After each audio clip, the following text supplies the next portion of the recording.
बिस्मिल्लाहिर्रहमानिर्रहीम। अस्सलाम वालेकुम dear students, hope so you all will be fine. आज हम बायोलॉजी के सेकेंड ईयर के लेक्चर नंबर 7 के बारे में डिस्कस करेंगे और हमारा टॉपिक है ऑस्मो रेगुलेशंस इन एनिमल्स। जैसे कि आप लोगों ने लास्ट लेक्चर के अंदर हम लोगों ने डिस्कस किया था ऑस्मो रेगुलेशन इन प्लांट्स के अंदर। उसके बाद हमने उनके डिफरेंट इन्वायरमेंट्स को डिस्कस किया था, उनको बताया था कि कहाँ कहाँ वो पाए जाते हैं, कौन कौन से एक्सटर्नल इन्वायरमेंट के रिस्पॉन्स पे इंटरनल बॉडी जो होती है उनकी रिस्पॉन्स करती है। जैसे कि हम लोगों ने मीजोफाइट्स पढ़ा था, हाइड्रोफाइट्स पढ़ा था और ज़ीरोफाइट्स पढ़ा था। इसी तरह आज हम डिस्कस करेंगे ऑस्मो रेगुलेशंस इन एनिमल्स। ऑस्मो रेगुलेशंस के बारे में तो आप लोग ऑलरेडी फेमिलियर होंगे कि ऑस्मो रेगुलेशंस के बारे में मैंने आप लोग को ऑलरेडी बता दिया था कि हमने इंटरनल इन्वायरमेंट को एक्सटर्नल इन्वायरमेंट के रिस्पॉन्स पे उनके साल्ट और सोल्यूट्स की रेगुलेशंस को क्या करना है, मेंटेन करना है। देखते हैं जो कि प्लांट्स जो होती हैं उनके अंदर हमें पता है कि ज़रा लेस क्रिटिकल होते हैं, क्योंकि उनके मूवमेंट जो होती है अपवर्ड मूवमेंट होती है। ऐसा जितना जो सिस्टम होता है वो कॉम्प्लेक्स नहीं होता, जबकि अगर इन कंपेयर हम एनिमल्स की बात करें तो उनके अंदर मोस्टली जो सिस्टम्स होते हैं या मोस्टली जितने भी फंक्शंस होते हैं वो क्या होते हैं, क्रिटिकल होते हैं। इसलिए ऑस्मो रेगुलेशन जो एनिमल्स के अंदर होगा ये मोर क्रिटिकल होगा, ज़्यादा कॉम्प्लेक्स होगा, ज़्यादा इंटरमिगल्ड होगा, क्योंकि इसके अंदर हमें बैलेंस ऑफ वाटर को मेंटेन रखने के लिए बहुत सी दूसरे सिस्टम्स की क्या करना पड़ेगी, हेल्प लेनी पड़ेगी। अब इसके अंदर not survive on net loss and gain of the water, यानी कि जैसे कि हम लोगों ने प्लांट के बारे में बात की थी, जब उनके अंदर बहुत ज़्यादा पानी होता है, जैसे कि हाइड्रोफाइट्स की बात करें तो वो क्या करते हैं कि उनका लार्ज सरफेस एरिया था। लार्ज सरफेस एरिया की वजह से क्या होता है कि ज़्यादा से ज़्यादा ट्रांसपायरेशन होगी, जितनी ज़्यादा ट्रांसपायरेशन होगी उतना ही वाटर क्या होगा, लॉस होगा। और अगर पानी की कमी मौजूद है तो फिर क्या होगा कि उनके लीव्स जो होते हैं वो शेड हो जाते हैं, और इसी तरह उनके अंदर जो स्टोमेटा होते हैं वो लोअर साइड पर मौजूद होते हैं, जबकि हाइड्रोफाइट्स के अंदर स्टोमेटा जो होते हैं उनके अपर साइड पर भी और लोअर साइड पे भी मौजूद होते हैं। लेकिन जबकि एनिमल्स के अंदर बात करें तो वो फिर अपने वाटर के गेन और लॉस को क्या कर सकते हैं, मेंटेन कर सकते हैं। लेकिन अगर हम एनिमल की बात करें तो इनके अंदर इनका नेट लॉस और नेट गेन जो होगा वो उनके सर्वाइव करने के लिए इनफ नहीं होगा। फ़र्ज़ करें कि अगर उनके अंदर पानी की कमी हो रही है तो वो क्या करेंगे, अपना फंक्शन परफॉर्म नहीं कर सकेंगे, वो डिहाइड्रेट हो जाएंगे। और इसी तरह अगर पानी की बहुत ज़्यादा जाती है तो भी वो क्या कर सकते हैं, उनको कंपनसेट नहीं कर सकते। इसलिए net gain and net loss, यानी कि ज़्यादा से ज़्यादा वाटर को गेन करना या फिर ज़्यादा से ज़्यादा वाटर को लॉस करना उनके लिए बहुत ही प्रॉब्लम का बायस बन सकता है। इसलिए वाटर जो होता है वो कंटिन्यूसली लीव करता है और इंटर करता है सेल्स के अंदर, यानी कि जितनी पानी की ज़रूरत होगी उतना पानी जो होगा सेल के अंदर इंटर हो जाएगा, और जितना पानी ज़्यादा होगा उतना ही वो पानी क्या करेगा, सेल में से लीव करना शुरू कर दे, ताकि एक बैलेंस मेंटेन रहे। जब बैलेंस मेंटेन रहेगा तो इट्स मीन कि वो जो भी पानी की ज़रूरत है, कमी पेशी जो है उसको क्या करेगा, वो कंपनसेट करता रहेगा। इसलिए क्वांटिटी ऑफ वाटर और सल्यूट जो होते हैं उन्हें क्या किया जाता है, उन्हें बैलेंस में रखा जाता है, ताकि अगर वाटर जो है हमें उतना ही रखना चाहिए पड़ेगा जितना हमें सल्यूट की ज़रूरत होगी। क्योंकि आप लोगों को पता है कि water is a universal solvent. Universal solvent है तो डेफिनेटली उसके साथ हमें सल्यूट की भी ज़रूरत पड़ेगी। अगर सॉल्वेंट है तो फिर सल्यूट को भी हमें क्या करना पड़ेगा, मेंटेन रखना पड़ेगा, एक ख़ास क्वांटिटी तक बैलेंस रखना पड़ेगा। क्योंकि आप लोगों को पहले भी पता है excess of everything is bad, और जो मिनिमम होती है वो रिक्वायरमेंट पूरी नहीं करती। अगर वो रिक्वायरमेंट पूरी नहीं करेगा तो वो उसकी डिमांड पूरी नहीं कर सकेगा। ऑस्मो रेगुलेशन जो एनिमल्स हैं इसके बिहाफ पर हमने एनिमल्स को 2 ग्रुप्स में डिवाइड किया।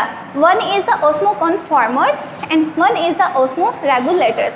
ऑस्मो कन्फॉर्मर्स जो हैं ये ऐसे एनिमल्स हैं जो कि अपना इंटरनल बॉडी को अपने एक्सटर्नल इन्वायरमेंट के साथ क्या रखते हैं, आइसोटोनिक रखते हैं। क्या रखते हैं, आइसोटोनिक। आइसो का मतलब होता है सेम, टॉनिक मतलब जो उनके सल्यूट की कंसंट्रेशन बाहर होगी वो ही उनकी बॉडी की इंटरनल सल्यूट कंसंट्रेशन होगी। इसलिए ऑस्मो कन्फॉर्मर्स ऐसे एनिमल्स हैं जिनकी body fluid mean internal fluid. क्योंकि हम बात ही ऑस्मो रेगुलेशंस की बात करें तो इसके अंदर डेफिनेटली 2 बातें होंगी, एक इंटरनल होगा और एक एक्सटर्नल होगा। तो फिर एनिमल के जो इंटरनल फ्लूइड होगा ये हमेशा आइसोटोनिक होगा अपने किसके, एक्सटर्नल इन्वायरमेंट के। और एक्सटर्नल इन्वायरमेंट क्या है, इसके सराउंडिंग। और हमें पता है कि एनिमल्स के एक्सटर्नल इन्वायरमेंट जो होते हैं वो 2 टाइप्स के भी हो सकते हैं।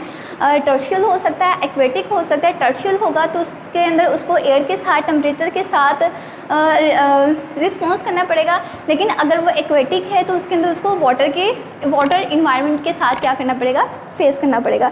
इसलिए ओस्मोकन्फॉर्मर्स ऐसे एनिमल्स हैं जो अपने इंटरनल फ्लूइड या फिर बॉडी फ्लूइड को आइसोटोनिक रखते हैं। किसके साथ? अपने बैरूनी इन्वायरमेंट के साथ। एक उनका इंटरनल इन्वायरमेंट है, एक उनका एक्सटर्नल इन्वायरमेंट है। जैसे कि आप लोगों ने लास्ट के अंदर हाइपोटोनिक, आइसोटोनिक और हाइपोटोनिक के बारे में डिस्कस किया था।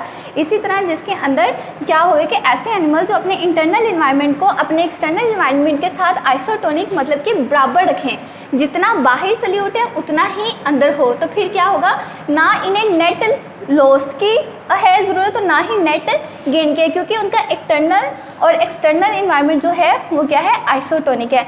इसलिए they do not require actively, इसलिए इन्हें ज़रूरत नहीं है कि इन्हें क्या करना पड़े, एडजस्ट करना पड़े अपना इंटरनल और ऑस्मोटिक स्टेट। जाहिर बात है अगर तो बाहर कमी पेशी होगी तभी तो वो अपने इंटरनल बॉडी को उस एक्सटर्नल इन्वायरमेंट के अकॉर्डिंग एडजस्ट करेगा ना। जब उन्हें कोई ज़रूरत ही नहीं है, उनका इंटरनल बॉडी और एक्सटर्नल बॉडी दोनों बराबर है, तो डेफिनेटली उन्हें ज़रूरत ही नहीं है कि वो एक्टिवली एडजस्ट करें अपने इंटरनल इन्वायरमेंट को अपने एक्सटर्नल ऑस्मोटिक स्टेट के साथ। Is it clear? उसके बाद जो नेक्स्ट है वो है ऑस्मो रेगुलेटर्स।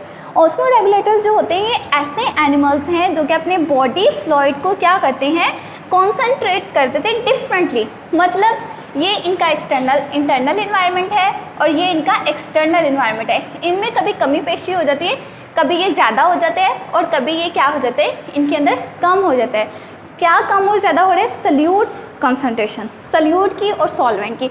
अगर सल्यूट और सॉल्वेंट, क्योंकि हम रेगुलेशंस की बात कर रहे हैं, ऑस्मो रेगुलेशंस की बात करें तो ऑस्मो रेगुलेशंस के अंदर दो ही चीज़ें हैं, एक सल्यूट है और एक सॉल्वेंट है। सल्यूट के अंदर साल्ट्स वगैरह चीज़ें आ जाती है, जबकि सॉल्वेंट के अंदर क्या चीज़ आती है, वाटर वगैरह आता है।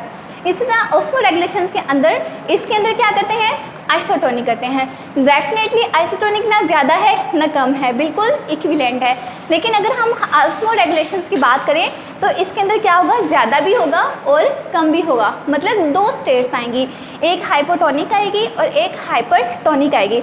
हाइपोटोनिक के अंदर क्या होगा कि क्योंकि यहाँ पे हमने क्या पढ़ा है कि दे डू नॉट, कि इन्हें ज़रूरत नहीं है कि ये एक्टिवली एडजस्ट कर सकें। ज़रूरत इन्हें डेफिनेटली अंदर भी उतना है, बाहर भी उतना है। कमी पेशी तो यहाँ पे हो रही है, अगर कमी पेशी यहाँ पे हो रही है तो डेफिनेटली फिर उन्हें क्या करना पड़ेगा, गेन भी करना पड़ेगा, लॉस भी करना पड़ेगा। अगर हम हाइपोटोनिक की बात करें तो इसके अंदर आउटसाइड इन्वायरमेंट को क्या करें, एक्टिवली रेगुलेट कर देगा। किसको?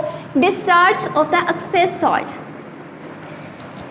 जाहिर बात है अगर पानी जो है वो उसके अंदर साल्ट की कंसंट्रेशन ज़्यादा है इंटरनल इन्वायरमेंट में, तो वो उसको लॉस करना शुरू कर देगा।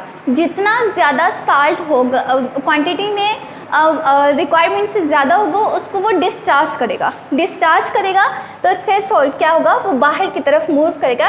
क्योंकि हाइपोटोनिक के अंदर हमने पढ़ा है जहाँ पे इंटरनल इन्वायरमेंट में ज़्यादा सल्यूट कंसंट्रेशन हो। अब फर्ज करें कि ये हमारी इंटरनल बॉडी के अंदर साल्ट की कंसंट्रेशन क्या है, ज़्यादा है, तो डेफिनेटली साल्ट की कंसंट्रेशन ज़्यादा है और ये हमारा क्या है, एक्सटर्नल इन्वायरमेंट है। तो एक्सटर्नल इन्वायरमेंट से क्या होगा, इंटरनल इन्वायरमेंट से एक्सटर्नल इन्वायरमेंट में डिस्चार्ज होना शुरू हो जाएगा, एक्सेस ऑफ द वाटर। तो ये वाली जो कंडीशन थी हमारी कौन सी थी, हाइपोटोनिक स्टेट। इसी तरह नेक्स्ट वन जो है वो हाइपरटोनिक है। हाइपरटोनिक के अंदर क्या आता है, रेगुलेटर एक्सक्रीट साल्ट के ज़्यादा जो साल्ट की कंसंट्रेशन होगी अंदर से बाहर जा रही थी, बाहर से फिर अंदर की तरफ आना शुरू हो जाएगी। इसका वाटर जो होगा वो इंटरनल बॉडी की इन साइड में मूव करना स्टार्ट कर देगा। इसकी ऑस्मोकन्फॉर्मर्स की जो एग्जांपल्स हैं वो इन्वर्टिब्रेट्स हैं, हैगफिशेस हैं, जबकि जो ऑस्मो रेगुलेटर्स की एग्जांपल्स हैं वो मेरीन है, टर्शियल इन्वायरमेंटल जितने भी एनिमल्स हैं वो हैं।